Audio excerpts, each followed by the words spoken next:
Assalomu alaykum. Ijtimoiy tarmoqlarda bizni kuzatib borayotgan obunachi do'stlarimiz. Bugungi chislo 2025-yil 22-aprel sanasiga ko'rib turganlaring gilos. Video qilishimizdan maqsad hamma gilos ekkanlarda bu holat kuzatiladi. Sabab ba'zi giloslarining barglari yashnagan holatda xuddi shunday barkirab turibdi. Lekin bog' oraliqlarida xuddi shunaqa kasalvandga o'xshab turgan tuflari bo'ladi. Bu kasalvand bo'lgan daraxtlarga nima agrotexnik ishlovlarni berish kerak? Bu haqida video qo'yyapmiz. Agar sizda ham xuddi shunaqa bog' bo'lsa, videoni o'tkazib yubormasdan oxirigacha ko'ring.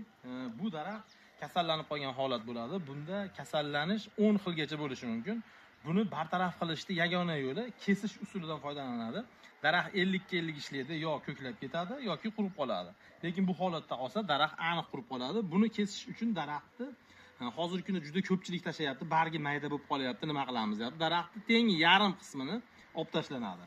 E'tibor berib kuzatib turinglar. Daraxtni teng yarim qismi kuchli so'ruvchi shoxlar olib tashlanadi birinchi navbatda.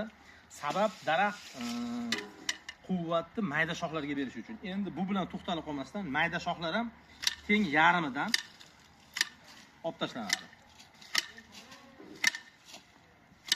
Xuddi mana shu holatga keltirib qo'yiladi. Katta kesilgan joylariga palovoy kraska yoki voda immunitsiya tekkizib qo'yasizlar do'stlar. Sabab ichkaridan chiqayotgan suyuqlik havoga ispareniya bo'lib ketmasligi uchun. Mana shu holatda xudo xolasa 20 kundan keyingi holatdagi videoni ham qo'yamiz. Videoga like bosamiz, daraxtlarni tiklash harakatida bo'lamiz. Bu videoni gilos bog'ida kasali bor tanishlaringiz jo'natib qo'ysalaring, xudo xolasa video manfaatli bo'lgan bo'lsa, bittadan like bosamiz do'stlar.